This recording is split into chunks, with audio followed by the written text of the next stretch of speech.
They want me to pay to keep my money in there. Can you believe that? I just looked at my account and I see they've been debiting this for 2-3 years. So they want to get me with these fees in here in a bank. So I'll tell you what I do down here. Just come here, take all these pens right here. Take these pencils like that. Take these pens. They want to come here. They want to get my fees. You know, here we go. Here we go. Here we go. Okay, so I got all this stuff in here. So I think we're doing fine. Okay, they're coming. Ritual is a different kind of vitamin company. They are transparent in the way they source their ingredients, and that is why we choose to take them. We trust Ritual. Obsessively researched, transparently made. Omega-3 zinc 10 hard to find nutrients in 2 easy capsules. The environment doesn't mind. The packaging is recyclable. Time-release capsules are gentle on your stomach. The vitamins are for everyone. Delivered right to your door. Fill the gaps in your diet with Ritual. Ritual are offering 20% off your first month by going to the link below and using our code 20% off if you use our code Ritual. All right, well, that was one of the most bizarre ads we've ever run on this thing. Anyway, welcome to another episode of Crime Pays with Botany Doesn't. Today, we're coming to you from Popocatépetl volcano again. This footage was originally recorded on August 28th of 2022, and we're looking for a rare species of Psilocybe, which we didn't find, but we still had a pretty good time and saw some pretty cool habitat. Let's check it out. Oh, it smells so good in these lush forests. And this is pretty weird. This is a species in the marigold tribe, Tagetes. I know because I can smell it in the foliage. The foliage of that whole tribe, the leaves of most members of that tribe has a very distinct pungent smell to it due to the presence of some various compounds, probably some sort of terpene in the leaves. A lot of them have oil glands in them. But this one is especially weird because each capitulum, remember capitulum is specific to the sunflower family. In this case, the capitulum only has 2 ligules. So it's only got 2 ligulate florets, it looks like. Or maybe there's more, they just mature at different times. But most of these flower heads I see only have 2 ligules coming out, looking like 2 little paddles.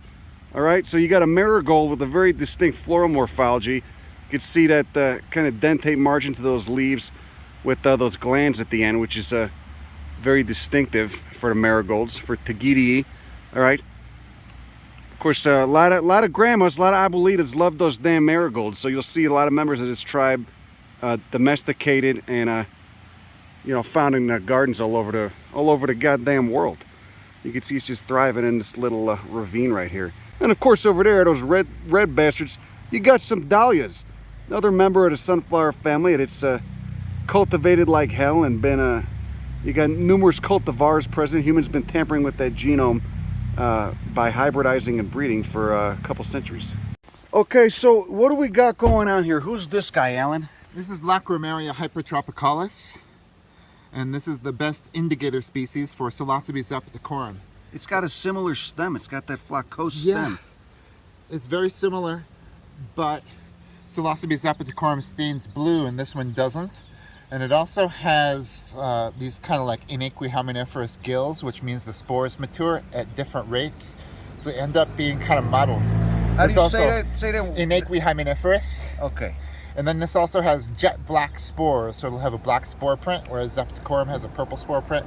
It's also a little bit more fragile. The caps on these, they break up into triangles very easily. Like Satharella, these used to be in Satharella. So when you say indicator species, you mean if you see this, there's a good chance Zappos might be around? Yeah, they're in the same habitat. Wonder if that guy liked my ass who just passed by, maybe. Yeah, that's a beautiful cypress up there. See all the little yellow dots on it? Those are the male strobilida, male pollen cones. Look at this Cuphea. Lythraceae is the family. Let's find one that's good. Look at all the goddamn hairs on the calyx.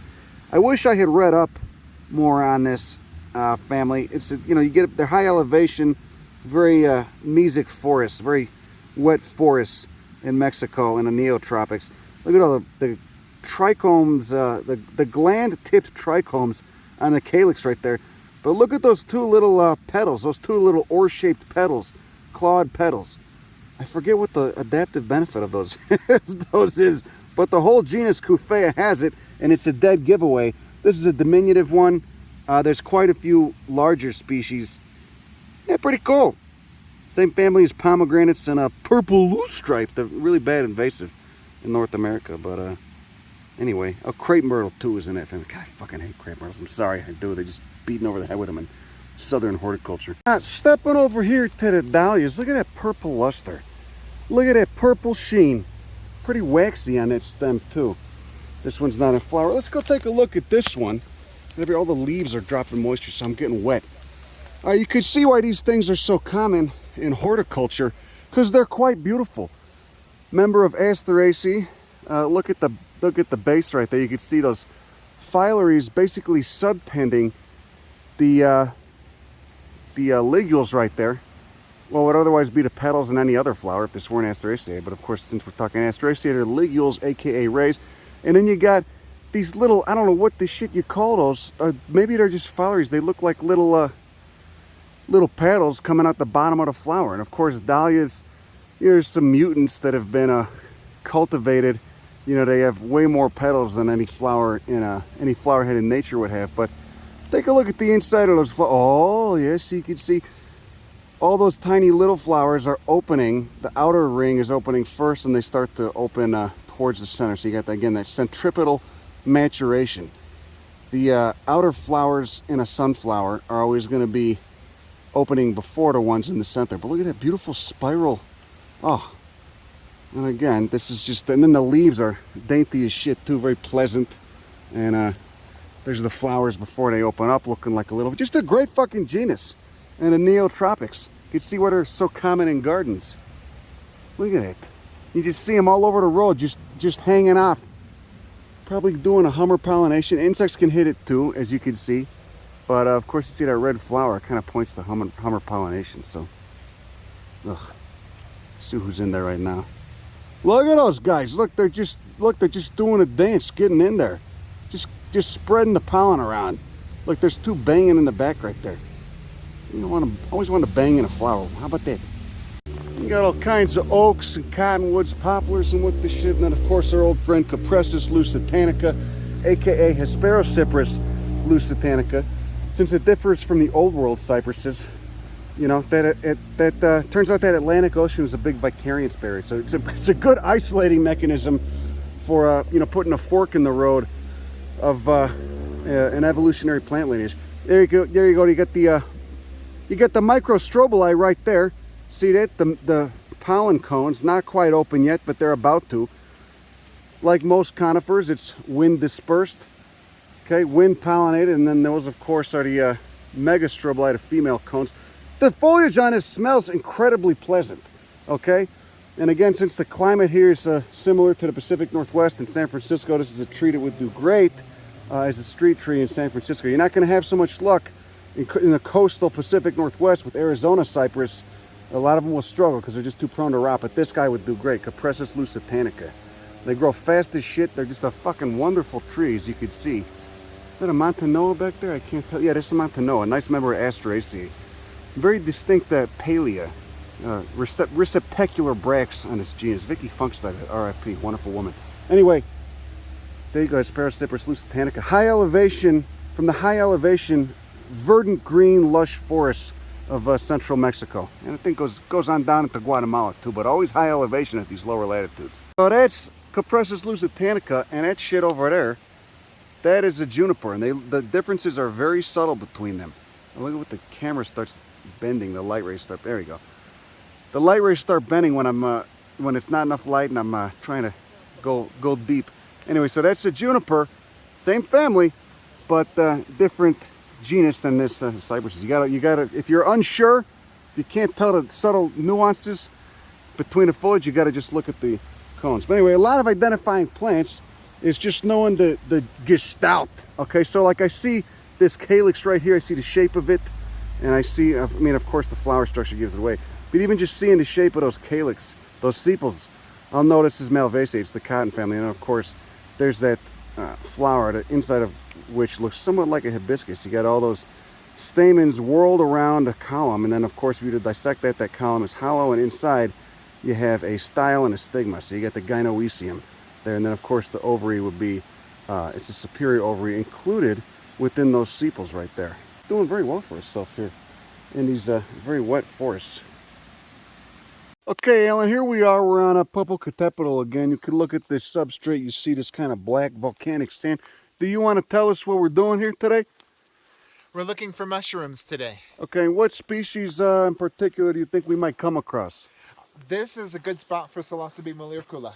Okay, Psilocybe muliercula. Why don't you tell us about that species over there? What goes on with that? What's it do? Psilocybe muliercula is the high elevation Derrumbe, so it grows on landslides and disturbed habitat. And we're up at about 3,200 meters here, so this is the highest elevation Derrumbe in Mexico. Oh, some very interesting habitats. Some of us were getting a little, como se dice, hypoxic from the elevation, actually. Look at this goddamn substrate, though. Look at that. Yeah, this is really cool black volcanic soil. And you got these variety of different pines. Pinus ayacahuite is you got the massive cones. Let me see if I can find some over here. So speaking of that pine with the giant ass cones, here's a cone of it, and then we got a mushroom growing on it. What's this? This is Oroscalpium vulgare, or actually a new species of Oroscalpium. If you look in there, it has spines instead of gills, so it makes the spores on it in those little teeth. Oh, look at it. Turn that around so we could look at the this thing. Yeah, it looks like a little ass kind of. Look at that. What it's got, like, almost looks like it's got hairs on the goddamn thing. What the shit? It does, yeah. It's villous. And Pinus ayacahuite. Look at that massive fucking cone. Oh, yeah, that is a beautiful goddamn extrusive igneous rock. I took one home last time I was here. You should always take rocks. Don't let anyone ever make you feel bad about taking rocks, okay? Unless they're like, you know, they've been worked by people 10,000 years ago, or it's some special kind of fossil that maybe, you know, we could learn more about past organisms from. God, I'm fucking winded. Oh, what's the elevation? Let's keep going. The habitat looks really nice. It smells really good. It smells incredible. All kinds of various members of Asteraceae, Lamiaceae. Got that nice rolled Donna, that's Asteraceae right there. Beautiful member of the Senecio tribe. Beautiful Dahlia over here. And we got another goddamn Eupatoriae bastard over there. Look at those long ass styles. And it's starting to rain again. No, you know what? Maybe, I don't know. Is it Eupatoriae? I don't know. Fuck, I'm winded. Rosaceae right there, probably a prunus. So much good shit. So, Alan, when you say Derrumbe, you just mean it grows out of habitat like this. It grows out of a wall, basically, much like Zapatacorum does. Who are these guys down here? Yeah, like a vertical rock wall. So this one feels a little bit viscid. White spores, and look at these gills. See how they break? Really fragile. And then the stem, when we break it, the whole thing snaps like chalk. So this is a rusula. And you got to taste it to see if it's edible or not. If they're not, they'll be bitter or what? It tastes like ass? Well, this one tastes very metallic. And it's a little bit spicy, so it's like the Rusula foetida group. But these are mycorrhizal with the pines, probably. Ectomycorrhizal with the pines. Okay, so these are the Coprinopsis. You got maturing ones there, and then you got a mature one with the inky cap that just disintegrates right there. What's going on here? Yeah, that's what they turn into. So the cap just disintegrates into the ink, and the black spores are in this ink here. So you could paint or draw with it.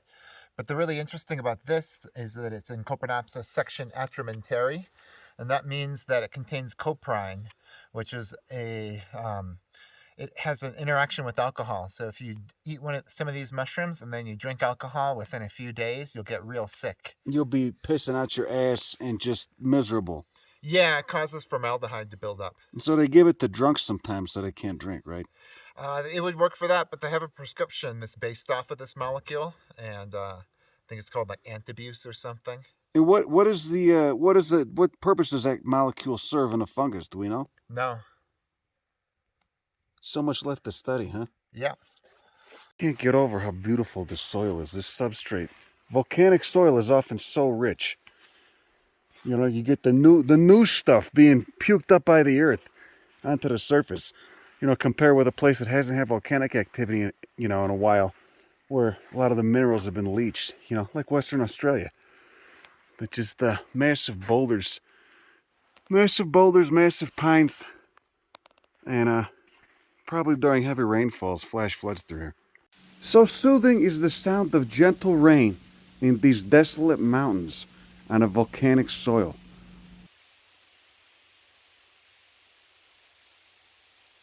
So, Al, I'm looking down here. I thought these were damn roots or something. I don't know what the shit they are. But it turns out this is a fungus. What is this? This is Thelephora. Thelephora, and these are ectomycorrhizal. Yes, an ectomycorrhizal fungus that has spores that look like little crumpled up paper balls. Like something you'd spit, like through a straw at your teacher when you're in 3rd grade? Exactly. Look at that fucking lichen too, god damn. That's Peltigera. You can tell it's Peltigera because it has little roots underneath it. Here's some better ones up here. Oh, yeah, I see that. But it's still just an ascomycete enslaving an algae. With a yeast. Okay, so at the base of this pine, or is it a fir? It's a fir. What do we got? We have some Tricholoma myomyces. And it looks a lot like the species we call Tricholoma myomyces in California, but this is the real Tricholoma myomyces, which was described in the 1950s from Mexico. So this is an ectomycorrhizal, doing a whole symbiosis thing. Yep, ectomycorrhizal with pine. Look at it. Well, there's a log that was buried who knows how long ago. Just almost completely buried in this black volcanic sand. A nice rock pile right there. Maybe it all came down at once in a violent mud flow. Excellent habitat. Absolutely. Oh, smells incredible. Mildly treacherous, but look at this whole fucking wall. It's just alive. Look at that. Who's that? Who do we got there? Look at that beautiful little umbo on a cap right there. Oh, this is such a cool genus of pan-tropical fern, Elaphoglossum, the tongue ferns. Look at the sori on the underside. Let me flip this guy over for you. Look at that. Look at that. Look at that black spores. Oh, love this genus. There's some real weirdos out there. Got a little indumentum on the top of that frond right there. Okay, so right here we got a species of Gaultheria, blueberry family Ericaceae. They got their own special type of mycorrhizal association. Got a very bizarre root structure too. They get those ericoid roots. You see those berries. There's a species in Gaultheria. It's in the Pacific Northwest on into Northern California. It's edible. Some of them can be a little bit toxic though. So it just depends. I don't know. It depends. Many compounds that afflict mammals do not afflict birds. So birds are probably the primary disperser of this species. So who knows? Probably edible though. Not gonna find out though. Either way, love Ericaceae, and I love ones I find growing at 11,000 feet on a volcano. Shit, I'm starting to get a little winded. Okay, we got some guys popping up there. So this is Hypholoma fasciculare. Fasciculare, and it's got the nice. Extremely fluorescent. And these are edible, huh? These are poisonous. Oh, these are poisonous. Yeah. They have dark purple-brown spores. You see some spore prints on the top there. But yeah, one of the most fluorescent mushrooms. And what's the cause for that? Just the compound that reacts with ultraviolet light, huh? Yeah, there's something in there that changes ultraviolet light into visible light. And one time I put these things into a protein gel and found that compound went really quick through the acrylamide gel. So that means it's a very small molecule that's doing the fluorescence. Okay, so coming out the rock wall, what do we got? So this is an earth ball. So it's called scleroderma. And it looks a lot like a puffball, but they're a little bit harder than puffballs. And you cut them open, you'll notice that they have a much thicker stem. Much thicker skin. And so... Oh, look at that beautiful bruising color. Look at that. Yeah. Well, they're not bruising. They're just always I know, but purple it as the looks spores like mature. a bruise. It looks like somebody smacked a fanny too hard. Yes. See, isn't that what it looks like? If these are a little bit less mature, they'd be white inside, and they could be confused with an edible puffball. But these will make you puke and gag. Yeah, these are poisonous. Very beautiful on the inside, though. And these are mycorrhizal. Yep, ectomycorrhizal. Pretty cool fluorescence on these, too. The mycelium at the base is fluorescing really bright yellow. So these, but you'll see these coming out not just out of a rock wall or a wall of a canyon. You'll see them. They just come out on flat ground too. Yeah, usually you just find them around conifer trees. We got a Helvella. Look at that. Yeah, this is an undescribed species. I got a few sequences of this in GenBank. It's in the Lacanosa group. So you've seen this guy before. Saprotrophic? Yeah, I see it pretty. It's mycorrhizal with pine. I see it pretty often at high elevation. A lot of different spots in Mexico. It has more of a simple cap than the regular Lacanosa that's more wrinkled. Look at the goddamn Peltigra. Yeah, Peltigra is insane. Look at that goddamn lichen. Jesus Christ. The leaf lichen just covering a whole damn wall. Oh, beautiful color on it. Yeah, pretty cool rhizomorphs. Oh my God. Put that in the color palette at the Home Despot Paint Center. How's that? You know, so what is it with these little, what's those fruiting bodies at the end? Those orange bits? Looks The whole like nails. thing is the fruiting body or thallus. They definitely have some word for these. I forget what they call them. Oh, the altitude is messing with me. I just want to lay down. I'm so tired. We got a new species of Helvella we haven't seen yet. Look at that. Looks like a little brown turd. Nice ascomycete right there. Look at that stock. Very, very bizarre. Very weird shape to it. Just folded over like a little piece of brown plaster. Jesus. That's that Hypholoma again, huh? Yeah, Hypholoma fasciculare. So called because it grows in fasciculate clusters, which means it's like a dense cluster.